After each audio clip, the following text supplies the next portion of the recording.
Hello, everyone, and welcome to today's webinar. I'm Hilda, Content Manager here at the DEO, and I'm really excited about today's topic because it's something we hear so much from our members and other practice owners, and that is keeping their schedules full. Not just staying busy, but understanding what's actually working when it comes to attracting patients and making sense of your marketing as we head into the new year. We're joined today by Neil and Jason from Rise DDS, and they're going to walk through how practices are using data to understand demand in their market, how they're adjusting their marketing strategy, and building systems that keep schedules full. So with that, I'll hand it over to Neil to introduce himself and Jason as well and get us started. Thanks so much, Hilda. I really appreciate it, and thank you to you and the DEO team for having us. It's really an honor. I'm Neil Zemba. I'm the CEO here at Rise DDS, and this is my colleague Jason Greene. Nice to meet you guys. And so I'll share my screen here. There we go. Can you guys see my screen? Okay, perfect.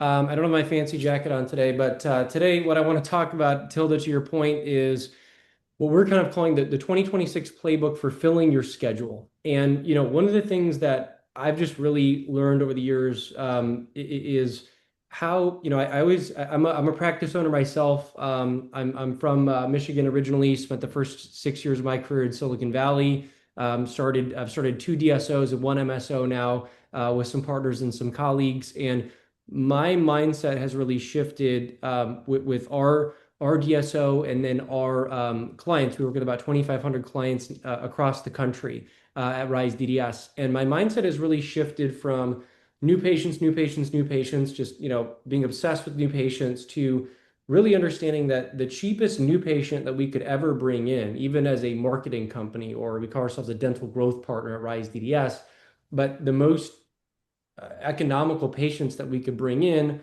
are existing patients. And so today I really want to basically just cover the top things that we've learned over the years, especially heading into 2026. We have so much data. We have a lot of proprietary data here at Rise, and we want to just share all of the top things that we see nationwide. We have clients all over the country. We have some international dental clients as well, all dental with Rise DDS.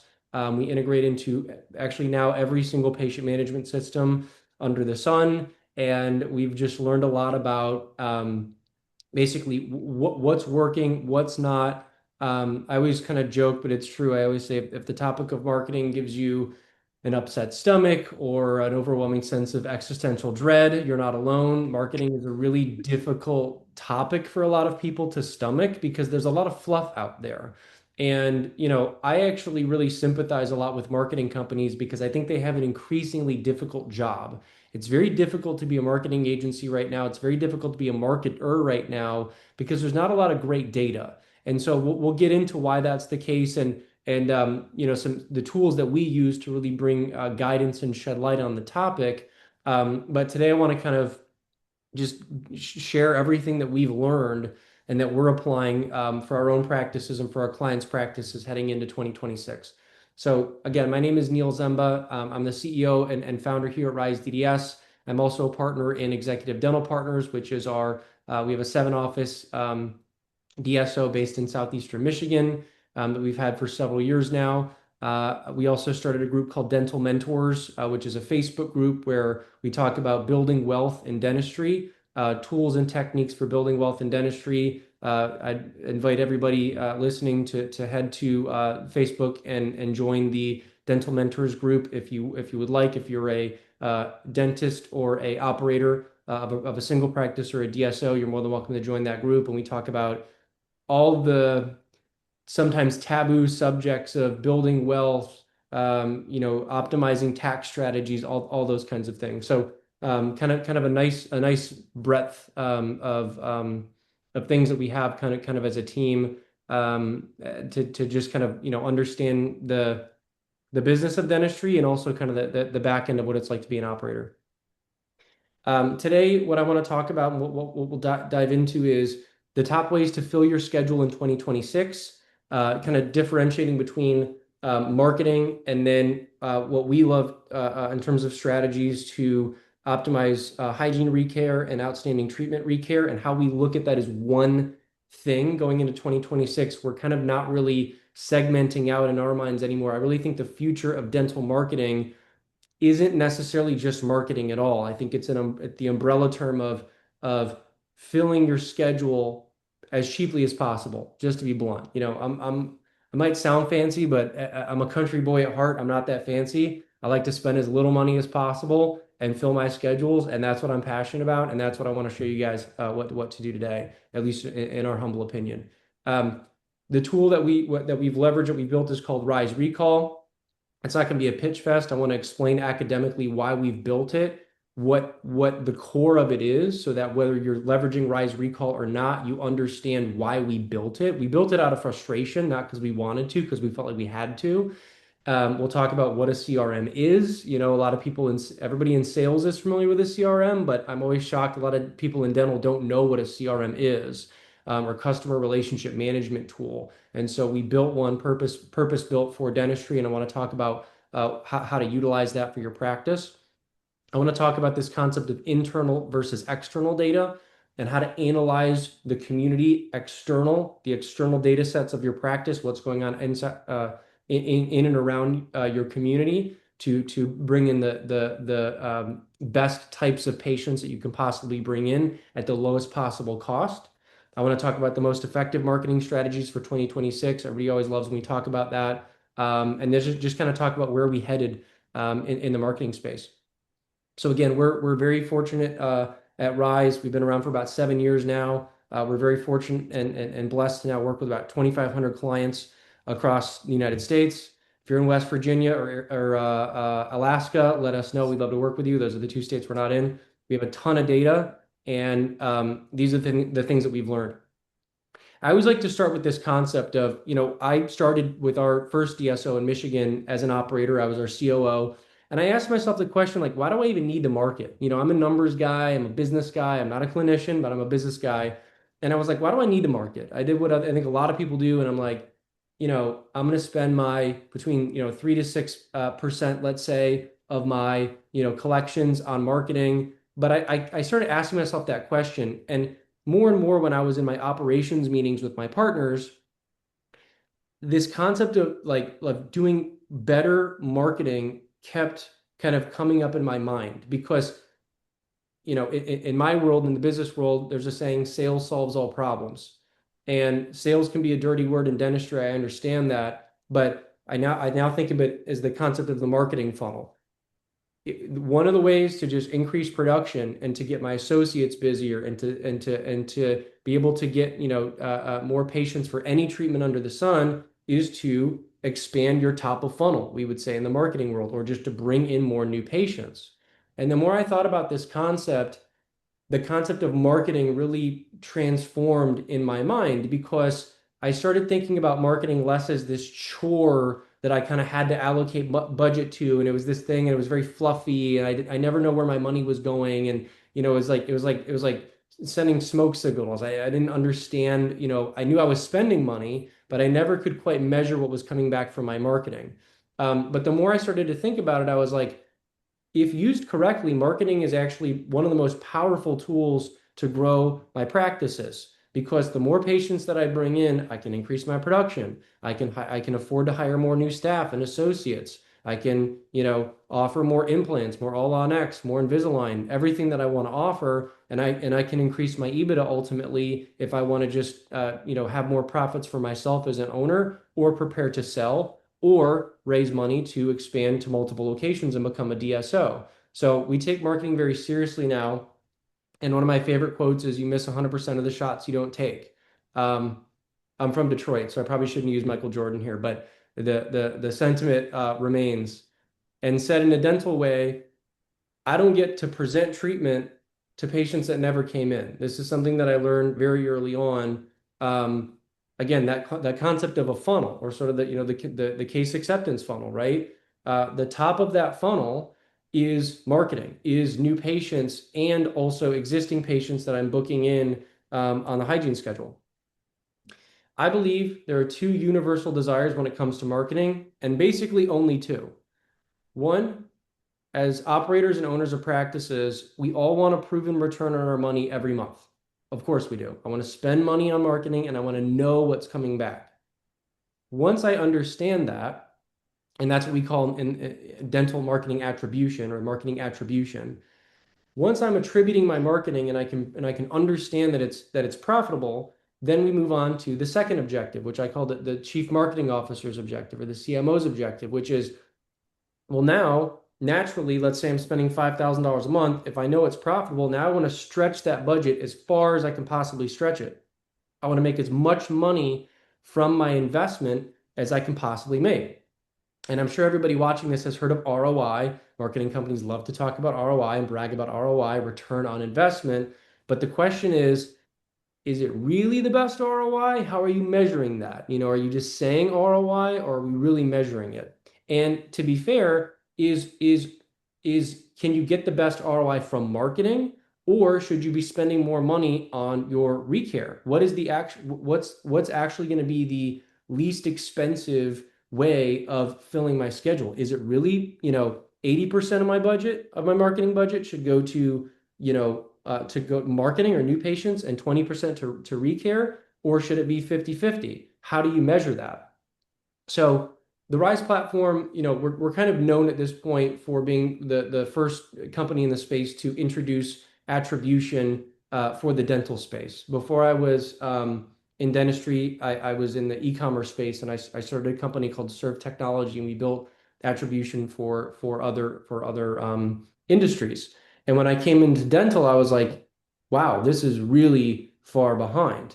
There's not a lot of technologies out here. I can get all my data in my Open Dental or my Dentrix or what have you, but my Dentrix and my Open Dental don't connect to Google. They don't connect to Facebook. And the reason that's important is when they connect to Facebook, now I can finally understand what ads are making money and which are not. How can I rank all my marketing from most profitable to least? And so the original foundational layer, you could say, that we built with Rise was this attribution platform, where it allows you to finally plug in any marketing that you're doing essentially and rank it from most profitable to least. And it doesn't, there's no bias here. We don't care if it's Google or if it's Facebook or if it's TikTok. When TikTok first came out, everybody gets all confused and they're like, do I have to start dancing on TikTok to keep up with the Joneses and bring in new patients? And, if you have attribution, you can definitively answer that question. Some markets TikTok is better, some markets Google is better, but you use attribution to do that. And I use the metaphor of a iceberg.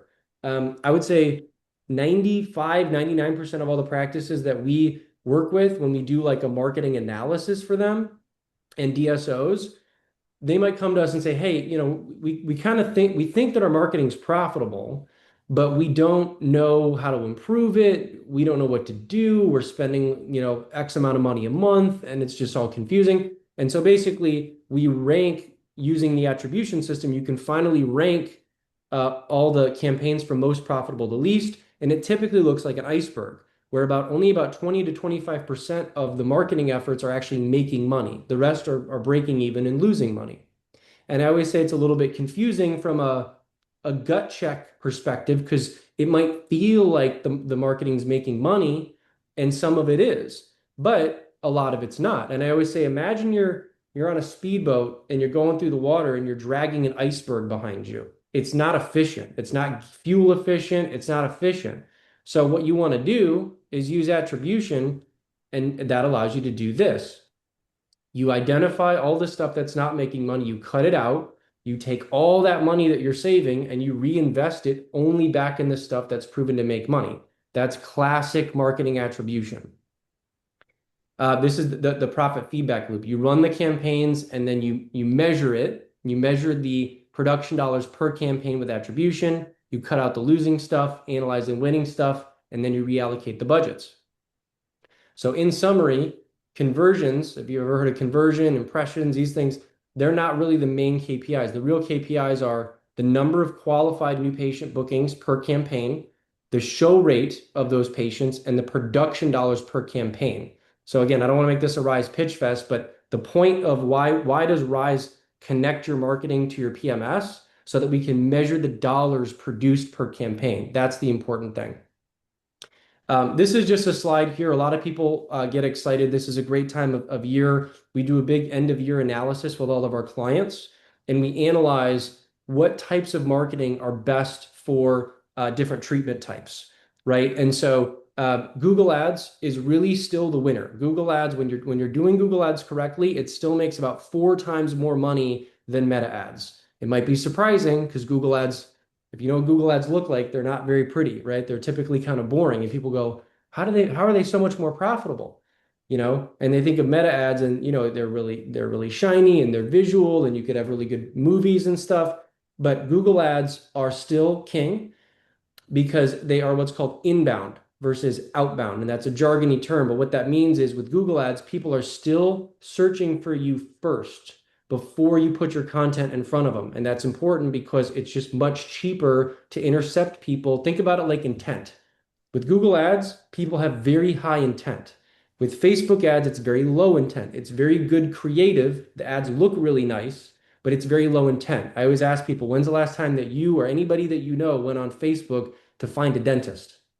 Never? Me neither, right? There's nothing wrong with Facebook ads, but if you want to make a lot of money with your ads, don't spend a lot of money on your Facebook ads. It's more branding than it is what I would call marketing.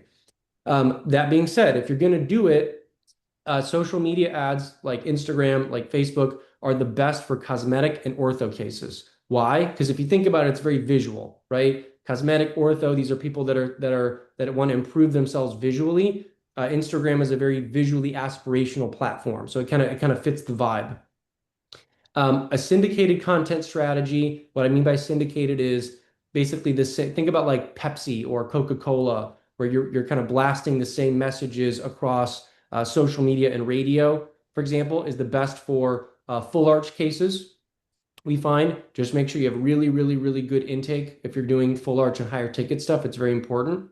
And print is still pretty strong in rural markets. A lot of people think that we're purely a digital company, but print mail still does very well in rural markets. So that being said, I want to segue this into. I'm going to pass the baton to Jason here, and again, the thing that I've really learned a lot, we've learned a lot over the years is that, again, the cheapest new patient will always, always, always be an existing patient. And so even, a lot of people think of Rise DDS as a marketing company. I think of Rise as a dental growth partner. And we have a product called Rise Recall that I want to talk about today that Jason will explain and kind of get in the weeds on. And that's actually my favorite place to start. I'm now actually recommending that people don't even do any marketing before they have an amazing, and I mean top-notch recall program for hygiene recall and outstanding treatment recall. If you've got a patient list of at least 1,000, I would say at least 1,000 patients, once you're at that level, you can really ramp down your marketing and ramp up your recall. And that's actually what's going to fill your schedule in the most budget conscious way. And then you can go back and get more aggressive with marketing. So that being said, Jason, I'll pass it over to you. All right. Excited to share with you guys, what we got here with Rise Recall. So I'm going to share here.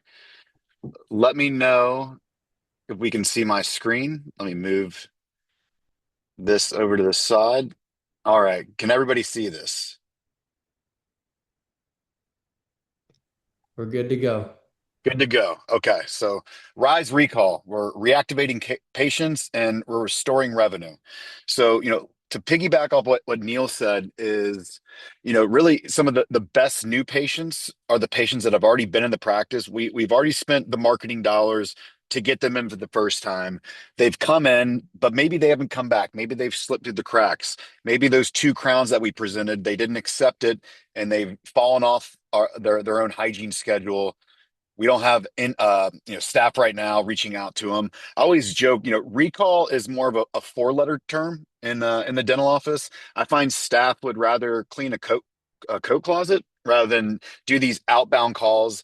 And even the practices that are doing these outbound calls, it's how effective are they? Are the patients coming back in? And really, most importantly, of these kind of dormant, patients that are due to come back in for their cleaning, what are they, what are they going to spend when they come back in? So let's see here. Okay, so kind of getting background information, what I like to ask is a few qualifying questions to practices. How many operatories do you have? What are your current days and hours? How many doctors do you have? This kind of like gives us a general consensus of maybe what your patient flow is. What's your current recall system? Do you have dedicated front desk doing this? When are they calling these patients? Is it during, 10 to 2, like in the middle of the day? Or are we calling people when they're more likely to answer, like 3 to 6 are on Saturdays, but those are typically after hours when offices are shut down. Then we start to calculate, all right, how many new patients do we get per month? How many hygiene patients do you see per month, including the new patients? And then probably the most important thing, if you look back 6 months ago, has your total number of hygiene patients increased or decreased? Because the whole goal of this is we want to retain all of our patients from 6 months ago. Ideally, they're all pre-appointed 6 months down the road so that we can retain these people and then stack new patients on top. But a lot of times that doesn't happen. We look at pre-appointment rates, a lot of them are in the 60s, 70s, 80s. Really what we're shooting for is between 95 and 98%. And then really it's like, do you even have the capacity to see an additional 40 plus patients per month? Because if we're trying to grow the practice and we haven't added any more capacity to the practice, then basically we've created a hamster wheel for ourselves where we can't grow. So really, how does one grow a practice financially? It comes down to really two ways. The first is we can increase our production per patient.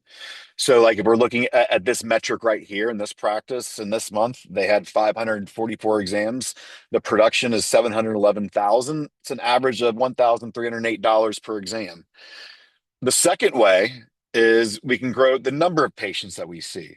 So again, we can either grow how much we're producing per patient, or we can just increase the number of patients that we see. Ideally, we do both simultaneously, and that's really how we start to take off, as we'll look at in the case study down the road. But does your practice look like this? So in this graph, what we're looking at, purple bars are number of hygiene patients in a month. The teal line here is number of new patients, and the red patients that we see here are lost patients. So lost patient for like a PPO practice is a patient that was in the practice 6 months ago that didn't make it back in for their cleaning.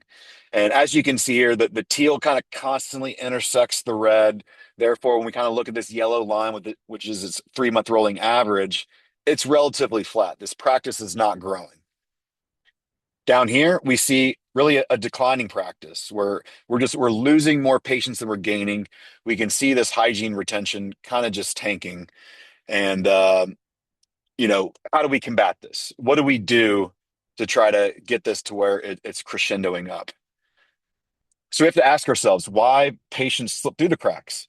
Hygiene reappointments are often overlooked. If you're not looking at that metric every day as a practice owner of how are my hygienists pre-appointing patients, or maybe the front desk is doing it, that's something that should be on every practice owner's mind every single day.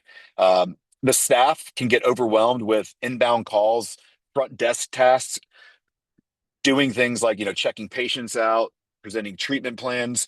We really want them to be patient facing, and if you're a busy practice that's doing a lot of stuff, a lot of times these front office staff don't have the time to do recall. Inconsistent follow-up, this equals lost production and missed treatment from these patients that we're missing. And then churned patients equals fewer referrals and declining growth. So what Rise Recall does, and this product was born out of necessity. We saw a need in the market. We realized that outsourcing this to a remote agent, we could do this much better. We have highly trained, highly specialized agents that this is what they do all day, every day. So we have a live agent assigned to your practice. It's not multiple agents, it's one agent that's dedicated to your practice. This is really an employee of the practice. It's an extension of the practice. They work for you. They learn your practice and really what goes on in there. We're doing outbound calls to overdue hygiene patients. Now, these outbound calls that we're doing, the whole premise of this is to get them back in. So number one, they can get their cleaning. We want to keep them healthy on their regular 6 month recall. But at the end of the day, we want the doctor to do that periodic exam because that's where we're either representing previous treatment that's been found, or maybe that two surface filling has now progressed into a root canal and crown. We can do a higher dollar ticket, case out of that patient. And really, we're taking the soft approach of not calling Mrs. Jones and saying, "Hey, Mrs. Jones, you've got two crowns to do. Let's get you back in." Let's say, let's get you back in for a cleaning. It's time to get you back in. Let's keep you healthy, and then that way, to kind of use Neil's sports analogy, I'll pivot to baseball. We're trying to give that doctor another at bat. That way he can present the treatment, hopefully get it accepted and on the books. And we do, recalls for cleanings and perio maintenance, follow up on SRPs. And then that allows, again, the doctor to represent that unscheduled treatment and identify potentially new needs from those patients. So the software that we've built to track this, as Neil referenced, as the CRM, what we're tracking is on the right side of the screen here. You can see, Joanne from Rise Recall. She did 1,590 call attempts. We're looking at April of 2025. And this is really what we care about. How many patients actually attended? We can see we've got another 15 upcoming. That's just not like we click the button. Yeah, they're scheduled. It's reading the PMS data. It's searching for either a child prophy code, adult prophy code, a perio maintenance, and SRP. Do they have an upcoming hygiene appointment?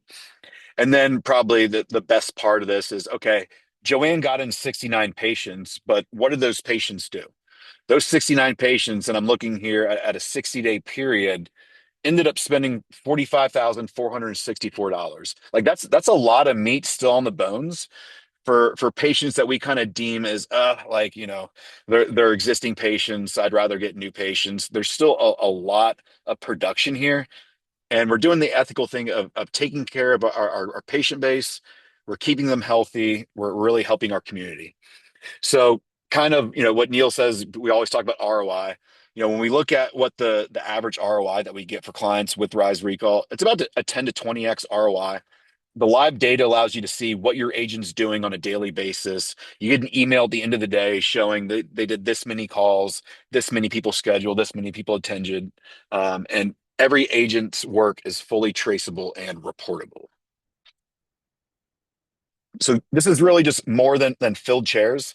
One thing's too, for those practices that are open, maybe evenings, Saturdays, we're also protecting those evening hours because, I've tended to see, what I call staff sabotage for maybe that first appointment of the day, those last appointments of the day where the staff really, they want to go home and they may not offer that to patients. Having a third party, person doing the bookings where they're indifferent to what time of day, they're just offering the patients the next best times. If they want to come in the middle of the day, we offer them that. If they want, a 6 o'clock, maybe we're open until 7 p.m., we're offering them that.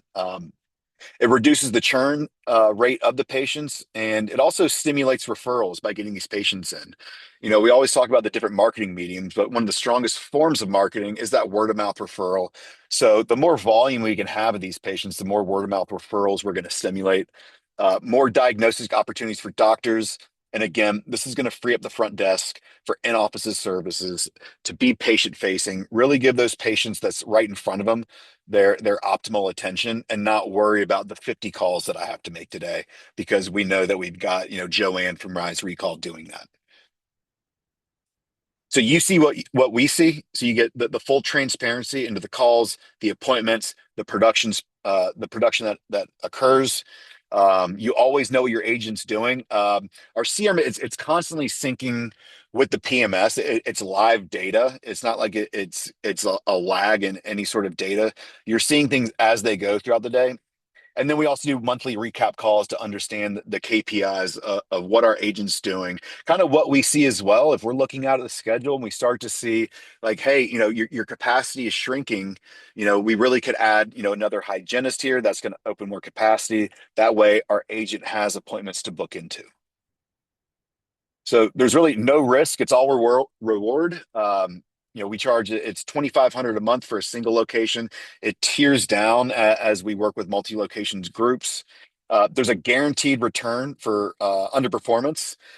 If we don't get you at least $2,500 in production, we're going to refund you the difference from that. So really, it's a can't lose, risk-free situation for the practice. And what I like to say, this is very much an immediate cash injection into the practice because we can get on that list today, start calling these people and scheduling them right into your hygienist schedule. So some of what our partners or clients are saying, I had one in Missouri say Rise Recall brought in over $38,000 last month alone. It was like turning the faucet of patients on. Another practice said we had no idea how much unscheduled treatment was slipping through the cracks until these patients came back because they kind of wrote these patients off as like, oh, they've been coming here for 5 years. Like I want to deal with new patients, even though they forget they might have $5,000 in pending treatment that hasn't been accepted yet. So we'll look at a case study here. So this is Huntington Beach Dental Center, and we'll kind of look at this from both, the new marketing perspective and Rise Recall because they did deploy both on the same month. So I kind of shrunk the data down a little bit to give us, about what would that be? A 2.5 year view of this is their financial performance here. So they averaged about 4 to 5% year-over-year growth when I did the math on it. We kind of see this kind of slight upward trend here. Their average new patient flow, as we see down here, was about 48 new patients a month. Their average total hygiene flow around 323 patients per month, and their average production, per patient or per exam was about $500 a month. And it was very, very flat for really, it was like, a 5 year period. So Huntington Beach Dental Center decided to begin using Rise DDS core marketing for new patients and Rise Recall in March of 2025. In 9 months, their new patients have doubled, now exceeding 100 new patients. This month, we're on pace for 107. Their production per patient increased by 38%. Now, that's just not getting better new patients in. That's also getting recall patients in that have pending treatment and being strategic about these phone calls, not just kind of working alphabetically down a list. So they really increase it from $458 to $632, and it's climbing. We can dive into their analytics here in a bit. I want to say this month in December, last time I checked, they're about $807 production per patient. Rise Recall has produced on average about $44,825 a month in production. Their monthly adjusted production, honestly, now has more than doubled. And when we look at their year-over-year collection so far this year, they're up 1.05 million, which is about 59% growth in collections. So we look at the patient retention where we see now here, where it was relatively flat before, now we're starting to see these purple bars grow. The reason it's growing is because our new patients are outweighing the lost patients. So when we do this, we're in growth mode, and this is how we're able to grow every single month. If I can just beat my last 6 months ago as far as number of patients, then I know I'm going to grow.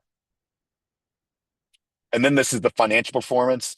As we can see here, purple bars is production, teal is collections.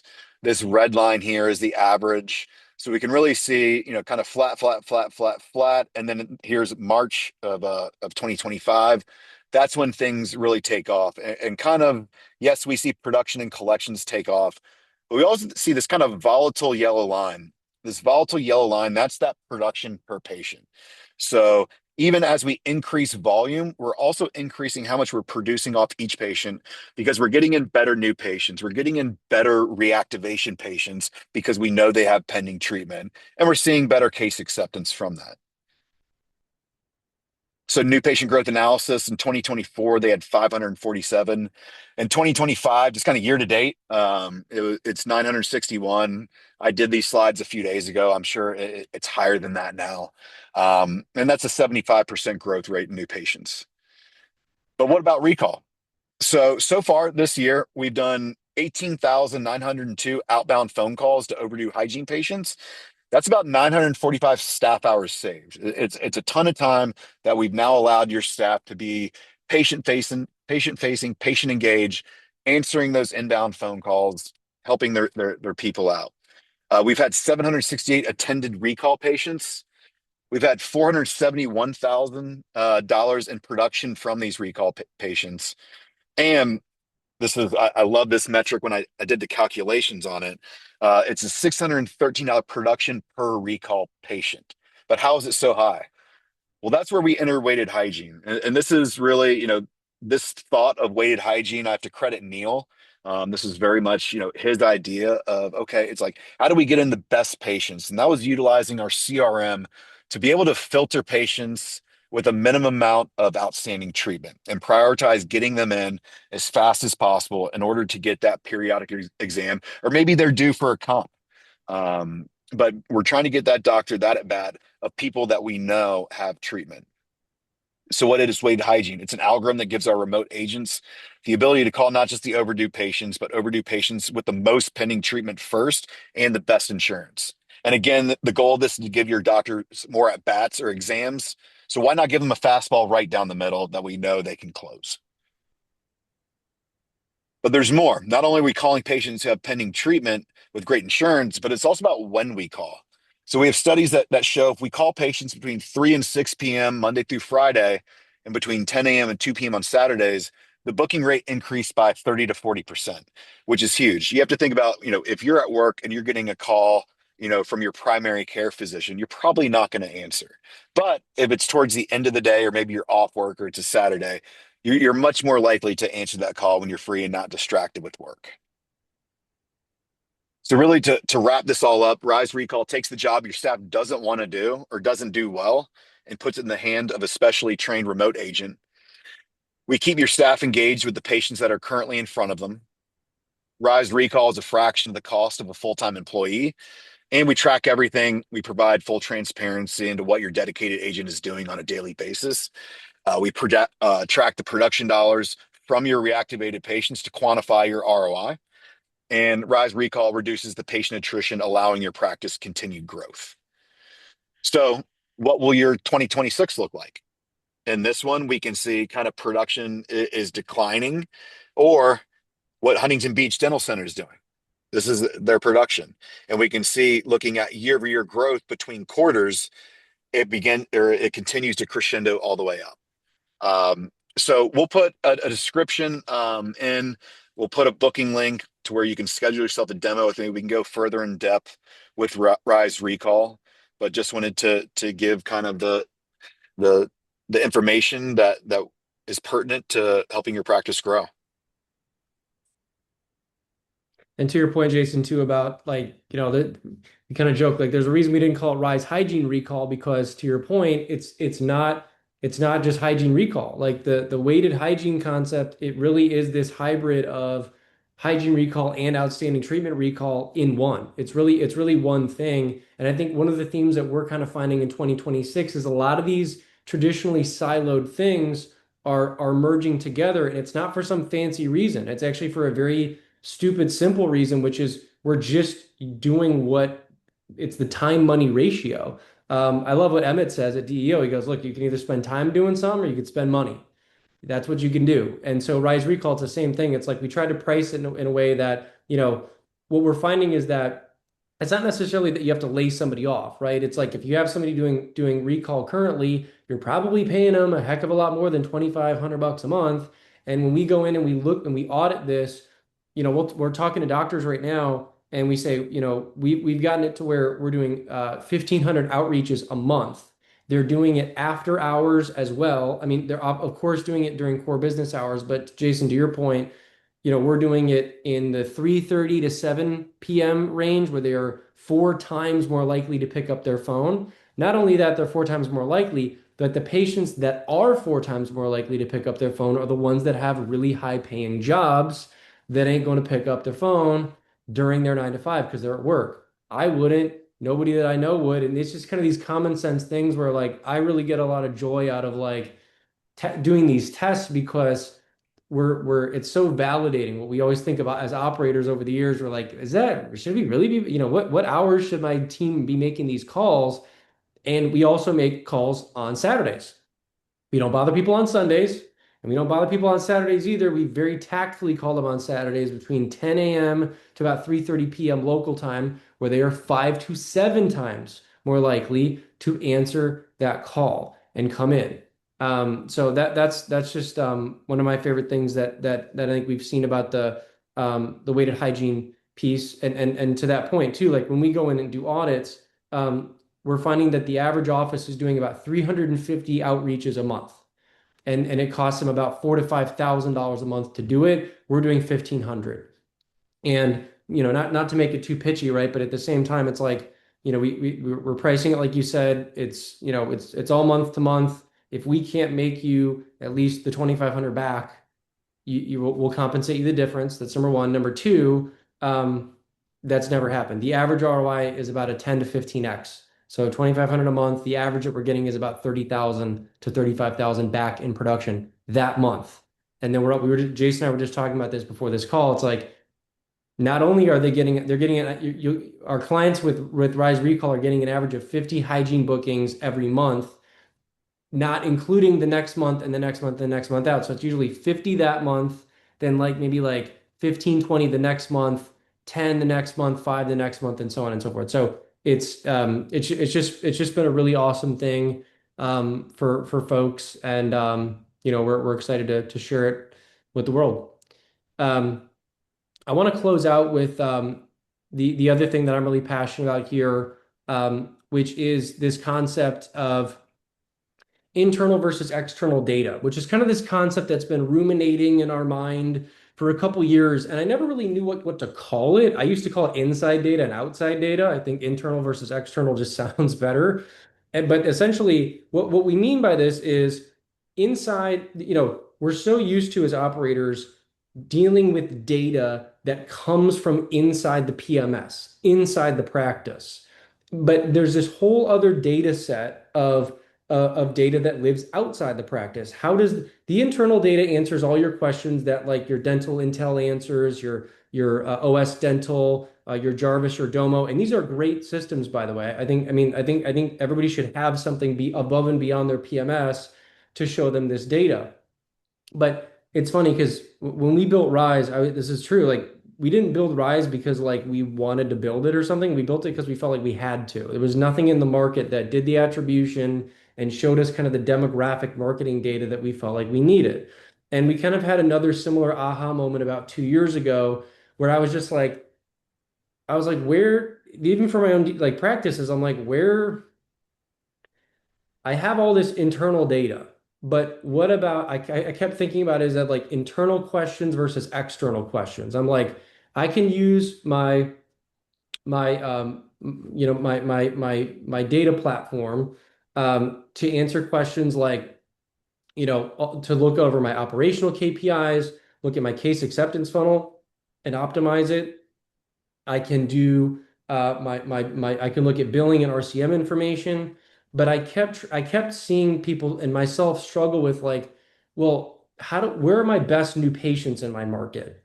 Um, let's say that I have a dentist and a clinician in my practice that's debating what type of CE they should do. Should we go more of an implants route for our practice as we grow it? Should I go more of an ortho route? Should I try to bring in a surgeon? Where would I find that data to do that? What about market differentiation? Kind of speaking of like, do I need to take more insurances? Should I change my hours? And so we started to build this concept of like external data. Those would be things that we would find from these external data sets outside the practice in the community. And so now it's evolved into this saying that we love and say all the time is you can't solve an external data problem using only internal data. You need the external data. And external data, again, answers questions like what treatments are the most in demand in my community? You can't get that really from looking at your PMS will tell you what you're doing, but it's not going to tell you how you compare with the market. It's not going to give you the supply demand of a market. I have a lot of friends, I won't name names, but I have a buddy of mine that didn't really consult me until they built this like $4 million build out in a very not great neighborhood. And it's like there's like marble on the wall and there's like brass fixtures. And I'm like, why did you do that? And I think and I don't blame people, but there's not really tools in the market that I think are great and cheap, to be blunt, that allow you to do that. Who's my main competition? How do you find that? I mean, you can look around on Google and stuff, but like, where's the tool to do that? Where are the major employers? who can I build referral relationships versus who's a competitor. So we did some building, and in typical Rise fashion, we just got probably way too nerdy with it. And we just announced this last week. So I want to cover this in this presentation because this is one of my favorite things that the team's ever done. And we just announced this, and this is Rise Community Maps. So Rise Community Maps is a single map. It's fully interactive that pulls all of your external data. Now there are some tools on the market that where you can pull a lot of demographics information. One of them is Buxton. Buxton is like 2,500 bucks a month. I don't want to pay 2,500 bucks a month. So basically, we want to pull all this data together. This is 150 bucks a month, and it gives you every single conceivable external data metric you could want. Traffic, household income is all in one interactive map. Here's all of your demographics.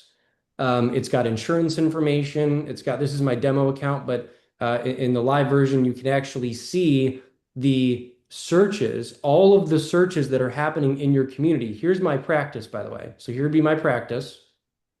Okay, here we go. Here's the Medicaid rate, the Medicare rate. When you click inside the demographics, you can see that. Here's my practice, which is the star. And I can hide these, I can show these. Here in the navy are all of my competing practices. So it can pull up all your competing practices, who competes with you. It gives a sentiment for reviews, explains what treatments your competitors are doing. And then it gives you all these competitive insights. What are they not doing correctly? What are areas of opportunities that we can kind of, market and shine? What are the competing offices not doing? And then it also breaks out your referring practices. These are all practices that you could build referral relationships with if you have not already. And it shows you what treatments they have and so on and so forth.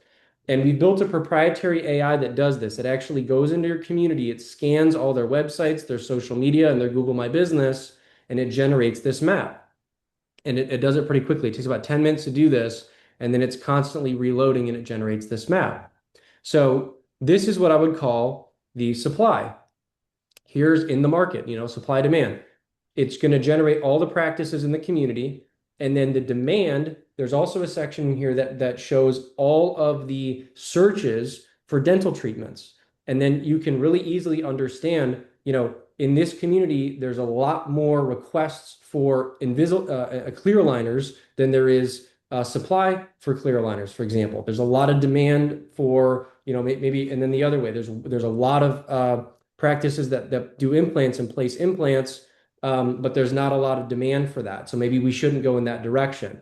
So this is data that we've just never had as an industry, in this kind of comprehensive fashion. And so we're really excited to show this. So this is what we call Community Maps Level 1. We also integrate into the patient management system. So what that allows you to do is my favorite thing, which is this. So I can pop in, because it's fully plugged into your patient management system, like your Dentrix or something. I can see, okay, who are all the patients that have spent at least $7,000 this year? This is where they all live. This is how much they've spent. So you can do all kinds of things with this to create better geofencing, to focus on the areas within your community and determine what areas do we want to market more towards and spend more marketing dollars, and what areas do we not need to spend as many dollars in here.